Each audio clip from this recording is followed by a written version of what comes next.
magandang hapon sa inyong lahat at welcome back sa channel ko. So bagong lahat, maraming salamat sa lahat ng mga subscriber ko na nag-subscribe sa channel ko at patuloy na sumusuporta at nanonood sa atin. So maraming salamat sa inyo. At kung ikaw na nanonood ngayon na hindi pa nakapag-subscribe, so pakiclick naman po yung subscribe button, tsaka hit na rin yung notification bell para updated ka sa mga videong katulad dito. So yung mga pre, for this video ay nandito ako ngayon sa bahay. So umuwi ako.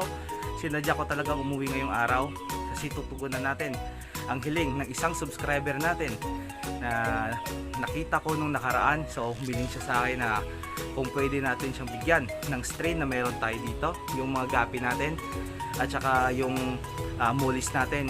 So hindi natin siya bibiguin. So ngayong araw ay kukunin natin yung mga strain ng gapi na hinihiling niya sa atin. So tara mga pre, at saka magpapakain na rin pala ako ng mga isda na to. So kasi mamaya hindi na ako makakabalik dito. So tara mga pre, ito tayo doon.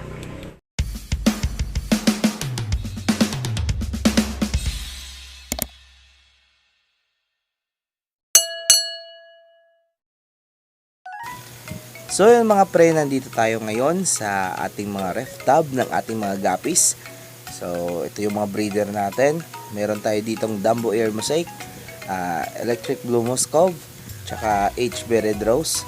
So hindi tayo makatagal dito mga pre kasi baka abutan tayo ng ulan. Aalis pa tayo papuntang bayan ng Balasan. So isang mabilis lang na pasilip sa ating mga pasilidad ng ating mga guppies. So ito yung mga tubs natin. So mga pre, kukuha tayo ngayon ng dalawang pair ng Dumbo Ear Mosaic, tsaka dalawang pair na rin ng HB Red Rose na dadalhin natin sa ating subscriber na humihingi sa atin ng strain ng gapi natin. So medyo napabayaan natin to mga pre kasi medyo busy tayo sa fish store natin. So ang kapal-kapal na ng mga duckweeds natin dito. So napakarami na ng HB Red Rose natin. So nasa 3 tubs na to. So pwede nating ikaling tsaka i-select, tsaka pwede nating i-auto. Dadalhin natin yan sa pet shop. So nagpagawa muna ako, nagpa-customize muna ako ng gapi tank para sa ating display doon sa pet shop. So abangan nyo yun. So mga pre, papakita ko sa inyo yung mga napili natin na ibibigay natin.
So yun mga pre, dito naman tayo sa ating mga concrete ponds.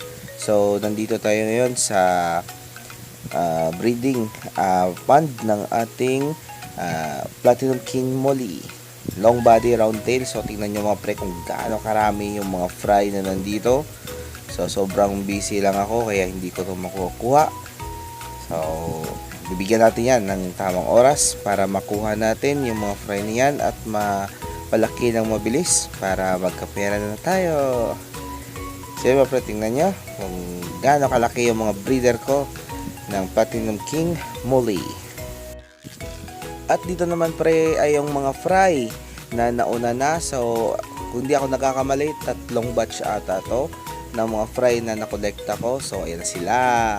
So malapit na, konting kembot na lang at magkakapera na tayo. Oh my God! Wow! At dito naman mga pre, sa pond na to ay yung mga mollies natin. So mix molly na to. Meron tayong tangerine molly at saka black molly na nandito. So yung mga breeder ko na to ay nasa siguro humigit kumulang 100. So nandiyan na sila. So mga full size breeder na. Tsaka yung mga maliliit na nakikita nyo ay yung mga anak na nila na hindi ko makukuha at lumaki na lang. So hayaan natin yan. So pagdating ng tamang panahon ay ikakaling lang natin yan. At saka mag-iiwan tayo ulit ng mga panibagong breeder na magbibigay sa atin ng mga fry para sa ating grow out. At dito naman pre, sa concrete na to na dati kong maliit na koi pond. So may mga fry ng ating mollies na naipon ko nung hindi pa ako busy. So hindi na sila nadagdagan nung nitong mga nakaraang linggo kasi medyo busy tayo. At dito naman ay yung ating balloon lyre tail na black molly. So sobrang laki na mga pre.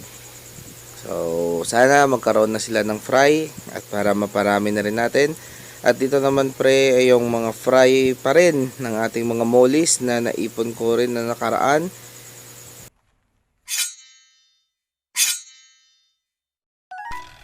So yung mga pre, dahil tapos na tayong magpakain sa ating mga isda at nakuha na rin natin yung ibibigay natin sa ating subscriber. So pupunta muna ako sa pet shop, so babalik tayo doon. Kasi kukunin ko pa yung mga mollies tsaka yung beta na hinihiling niya. So tara mga pre, uwi muna tayo tsaka update ko kayo mamaya.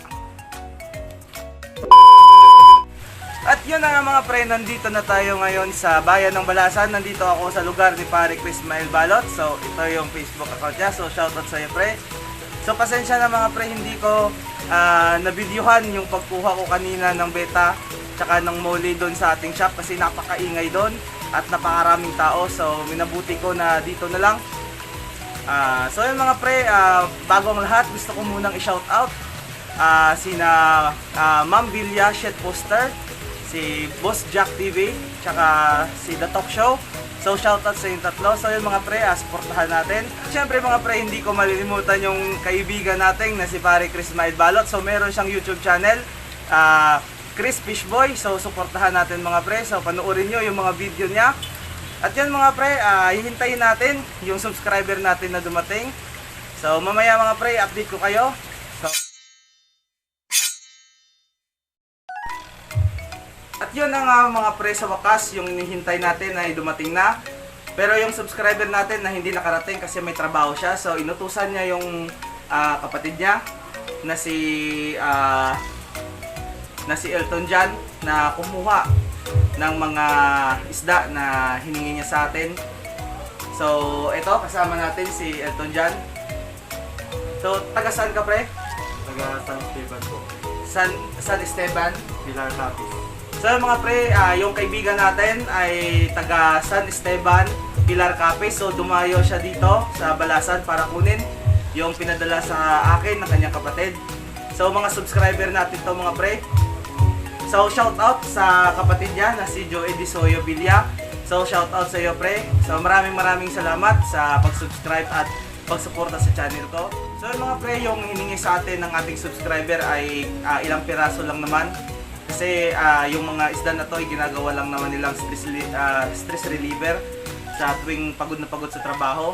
So ito, binigyan siya natin ng ilang piraso mga mollies. So mixed mollies na to.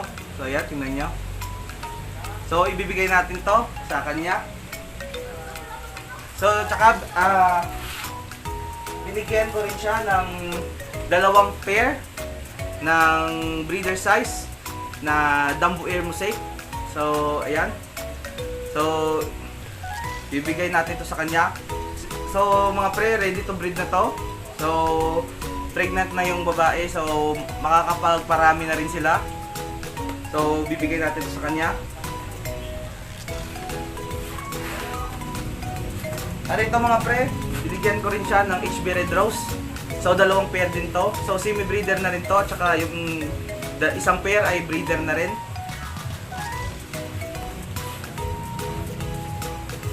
At saka mga pre, binigyan natin siya ng pair ng Dumbo Air na plakat. So ito yung dalawa. Yung hiningi niya sa atin ay female lang. So binigyan ko siya ng male para naman may kapares yung female niya. So yung mga pre, nabigay na natin kay pare Elton yung mga isda. So pre, may gusto kang i-shoutout?